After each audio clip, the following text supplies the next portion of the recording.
So you're saying radical is saying yes and being obedient to the Lord? Radically so.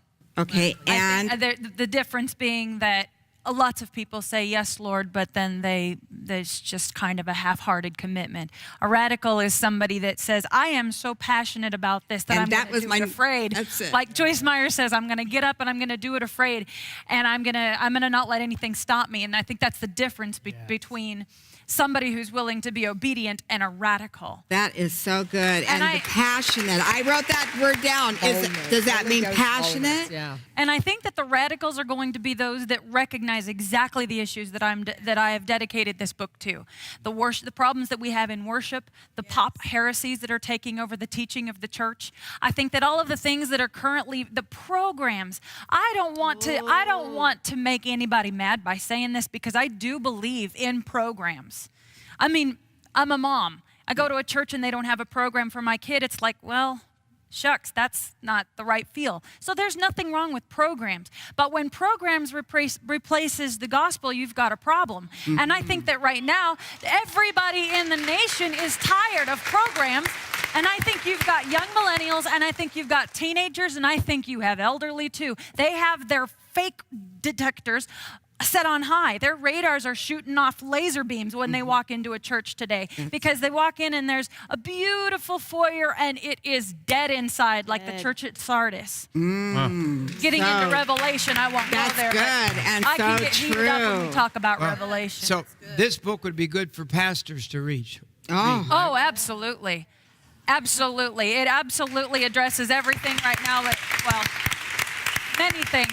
And let me tell you, it's nothing new.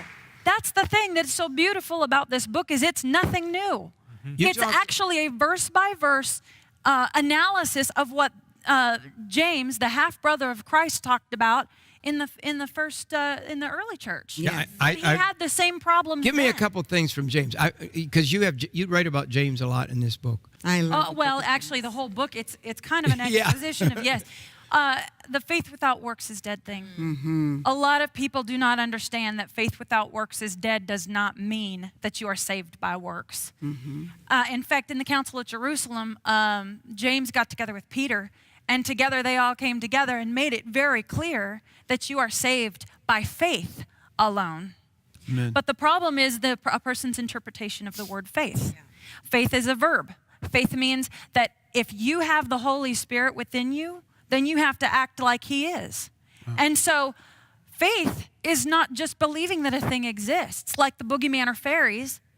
Faith is also not belonging to a religious body, like, oh, I go to a Christian church, therefore I am a Christian. No, you're not. You're not a Christian unless you have God in your heart and you follow the word that he has given us to follow.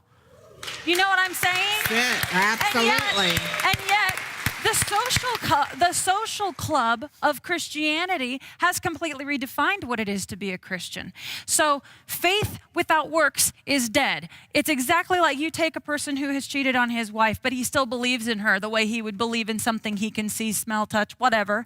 Mm-hmm. He's still unfaithful. In fact, God in the Old Testament set out and told Hosea, however you pronounce it, to marry a prostitute to show the unfaithfulness of the Israelites. Mm-hmm. Now, look at that. Yeah. They were unfaithful to the Lord. Their faith in the Lord, as they believed in such a thing, was, yes, we believe in Yahweh, but their works were pagan. So you cannot be a Christian today and say, boy, howdy, I'm a Christian, I'm so proud, blah, blah, blah. And if your works say that the second that you walk up to a radical and they've got their beard is too long, or they've got too many tattoos, or they smell funny, or whatever, they don't drive the kind of Harley that you think they should be driving, or dare I say it, they have friends who are homosexuals. I mean, come on, are we the anointed body or not? Right. Yeah. You gotta let that go. Right. Yeah. You know, I want to know about being lukewarm. I want to know what that really means in the Revelation when it talks about, I will spew you out if you're lukewarm. The Laodicean church you're Yes. talking about? The actual geological location, okay, of the city was located between a fresh cold water site and a hot springs. Yeah. They received their water from an aqueduct flowing from one side to the other. So the thing about being lukewarm was actually when Jesus Christ was talking to John and when he was stuck in the island of Patmos, giving him all of these words for revelation, he was referring to that because within their locality, they would understand how that relates to a spiritual life because they received lukewarm water in Laodicea. Okay? So, lukewarm water, let's think about this. Cold water is refreshing. It refreshes your body. It refreshes your spirit. Hot water can be used to cleanse you. Each one of those things. Have you ever wondered, you may or may not have wondered, why would God say, I wilt thou be, hot or cold? Right. If this was a matter of how passionate you are, how much zeal do you have, then why would God ever wilt thou would be cold? Yeah. Why wouldn't he say, Laodicea, you're not quite hot, but thank God you're not cold? Or thank me, he is God. But why wouldn't he say, thank goodness you are not cold? It's not about passion. It's about the fact that you are not contributing, you are not giving anybody anything they can use. And when you actually think about what lukewarm water is, it's a bacterial breeding ground. So when Jesus Christ said, you are lukewarm, he said you are spiritually a bacterial breeding ground. Wow. You are worse. Amazing. You are worse than Mondo's getting saved. Listen, this is why Jesus the Christ. radical Okay. is all about right now. This is why so many kids need to hear this gospel, the gospel that saves, that heals, and restores.